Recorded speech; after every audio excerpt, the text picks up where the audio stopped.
I wanted to ask, because I know you would know because you're an educated man. What would happen if you went down to Dover and got on the back of a lorry and sneaked yourself into France, and then when you got to the other side, claimed asylum in France? What would happen? Well, they would probably send me back. Why? Well, because they would be able to prove quite quickly that my claim for asylum was false. What with me being a British citizen and, a middling radio presenter. Well, but if the because all these people that are coming from Calais, like a friend of mine, like for the last 15 years, he drives a lorry, and every time he gets to Calais, he has a nervous breakdown because if he gets one person on the back of his lorry. Hang on, can we? Right. If we're going to do this, yes, let's do it properly. Let's not use hyperbole. What's that then? Right. Exaggeration and lies. Do you know, I thought it was hyperbole. I know. I know. Is it hyperbole? Is that how you pronounce it? But let's not exaggerate and tell lies. Let's stick to the facts. Yeah. Okay. So you've already told a lie this evening. About what? You seem to have great difficulty, Mark, in remembering the thing you've just said. What about the flu? No, you've said something since that. Oh, yeah, going over to Calais. Yeah, you said he has a nervous breakdown every time he goes. Well, he does, he gets very nervous. No. There is a difference between being nervous and having a nervous breakdown every time you go to Calais. An exaggeration, then? Yeah, so let's not, because it's a big subject, it's an emotive subject, let's stick to the facts. Right. Okay. So your friend gets nervous every time he goes to Calais? Very nervous. Okay, he's been going for 15 years. Yep. How many migrants has he found in the back of his truck? Well, he says to me, the thing he says, that when he goes into the secure compound where they're supposed to be guarded, there's no one there, he says he always has to check the lorry himself. Yeah, of course. How many migrants has he found hiding in his truck?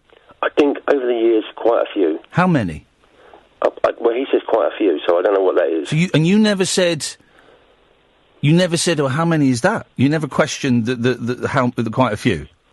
Well, he's just amazed that when he goes into a secure compound and he's told your lorry is safe, that when he checks it himself, because he's got his own tracks in it, he can't afford, he hasn't got a company who will pay for him if he's got someone on the back of the lorry, that he wipes out his profit. So he has to check himself, and he says there's always someone on there, which makes him very nervous because he's a self-employed man. Right.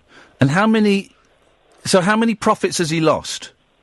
Over the years, I don't think he's lost any. Because right. Okay. Hang on. Well, hang on a second. Vigilant. You just said if he had anybody in his truck, he'd lose his profits. Oh, he would lose everything. Right. So he hasn't had anybody in his truck. No, he has. He's got them off the back of the motor. Let's try again. You just said if he has anybody in his truck, yes, he loses his profits. Well, he gets £2,000 per person. Okay. Right. But yet he's not been... So, again, can we stick to the facts and not exaggeration? You said he loses his profit. Now you're saying £2,000 per person. That's big different, right? Well, that's what the government charges. Okay, but I don't know that. But you've gone from saying he loses all of his profits to suddenly it's just a fine, which is big different. Big difference. £2,000. Well, but is that all of his profits? Well, he's a self-employed man. He couldn't afford that. No, Mark, this is really simple. Is the £2,000 all of his profits? I think it would wipe him out. Okay, right. But yet, he's not had to pay that fine yet? No, because he has to be very vigilant. Right. So he's not found anybody in his truck? Yeah, he's found people. Right. Do you see the circle that we're going around in? You start by saying, if he finds anybody in his truck... Which he does. He has to pay £2,000? No, in the area where he stops and checks his lorry himself, there we go. He's okay. If he gets to the port and there's someone on the back, they then say, right, you're smuggling them in. So how many times has he got to the port and there's been somebody in the back of his truck? This is what he says lots of times. Right, so he must have been fined thousands then? No, look, there's a car park where they put you into, yes, right, which... Mark, you're arguing against yourself. How many times has he got to the point where if you've got people in your truck that shouldn't be there, you get fined? Yeah, well, look, the point is no one should be in anywhere near the port because they're already in a safe country. That's the argument. Right. How many times has he got to the bit of Calais, and I don't know the layout of Calais at all, how many times has he got to the bit of Calais where if they find people in his truck that shouldn't be there, he gets fined? Yeah, well, I'm saying to you, he always checks before he gets to that point. So never? No, so he goes into the compound... No, just answer the question. So, the bit where if he's got people in his truck that shouldn't be there, that he would get fined, he's never had people in his truck at that point? No, he has, and he's had to get... So how much has he been fined? Well, nothing, because he gets them off before he gets there. Right, so... It's not just me, is it, right? It's not just me. So, he's never found anybody in his truck at the point where, if you arrive with people in the back of your truck, you get fined. He's never found anybody in his truck at that stage. No, he has to check before he gets to that area. So he's never got to that area with anybody in his truck before? No, because he has to get them off. Right. So it works? Sorry? Huh? So the what? So it works? What works? Well, the system. 15 years he's been driving, and he's never been fined for having someone in his truck, so he's either bent or the system works. No, because he's saying to me, I don't know, I don't know how it works. No, I don't think you do. I don't think you do know how it works. I'm getting that from you flip-flopping all over the place. All I'm saying is that I can't understand why. I'm saying if I got in the back of a lorry on this side and went over to Calais and claimed asylum, that those people are already in a very, very safe country where they've got a superior benefit system, superior health system. Why are you? Education. Why, let's try another tack. Why are you telling me this? What? That seems to be your stock response to pretty much any question. Well, I'm not an educated man like you. You went to a good school, most probably. When I ask you a question relating to what you've immediately said, yes, your response is what? It's not education. That's lack of manners. Yeah. Well, that's just being personal and rude and horrible now. Well, because I'm beginning to get, and please don't take this the wrong way. No, I always do, because you always feel. No. I always feel like there's a class system here, and you're part of it. It's not class. It's not class. It's intelligence, and there is a massive gap. And I'm really doing my best to come down to your level, but it's difficult. Yes. I haven't been at this level since I was about 8. Well, there we are. I was never at school. You never went to school? Well, I learnt to read, but most of the time I was nicking lead off roofs and making money. You never. So you're a thief. Well, when I was younger, yeah, I stopped doing that when I got older. And so hang on a minute. So you're a thief, stealing lead off people's roofs. Yeah, no, not and people. you're off what, churches? And you're committing religious crimes, and you're worried about people fleeing war. Did you hear our lad, the caller we had earlier on from Sudan? No.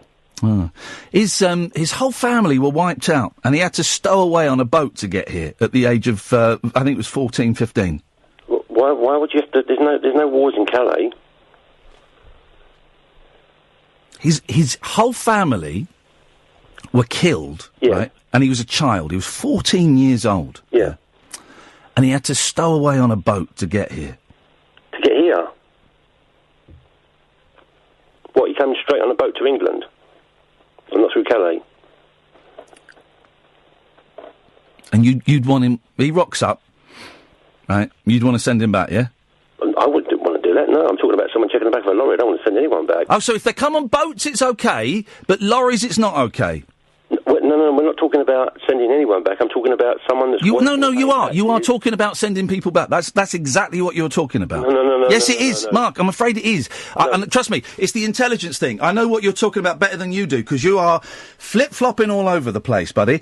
You are talking about sending people back. No, I'm talking about being in a safe country and then trying to come here when you're already in a safe place. Right, okay, yeah. So I don't want to send anyone back. In fact, the two people I met when I did go over there, a guy called Jacob and a guy called Mohammed that I met in the park. Yeah. The guy called Jacob, when he said to me he was from Eritrea and wanted to get here, and then I said, well, come to the park and meet Mohammed, who lives in Calais. I said, he claims asylum here, and he's got a great big grin on his face, because the French are incredible, what they give the money. And then 2 weeks later, I met him, and he said, oh, my God, you were right. Wow, you're like a proper Kofi Annan, but here's the thing. What were you doing over there? Smuggling tobacco. Right. Do you know what, Mark? What? I'd rather have Frank and Mohammed over here than you. Let's do a swap. I reckon, let's do a swap, right? Let's send you to France to do your petty crimes and your thieving and your breaking the law and not paying tax, because that's what you're doing. You're not contributing to this society. And let's get Frank and Mohammed over here. Let's get them working and let's get them paying tax. Let's get them paying your tax, shall we, Mark? Because you're not, how dare you come on here and say what should happen in this country when you're not even contributing to it? And that's disgusting, isn't it? Yeah, it is. Yeah. It is, Mark. Dearie me, what an unpleasant little oik. 0344 499 1000, this is Talk Radio. Tales of mystery and imagination on the radio show that does things differently. Dolly Parton, I listen to a record all day long. The Late Night Alternative with Iain Lee. I'm a nut job, but not that kind of nut job. On Talk Radio. Honest to God, it's the new Breaking Bad. Oh no!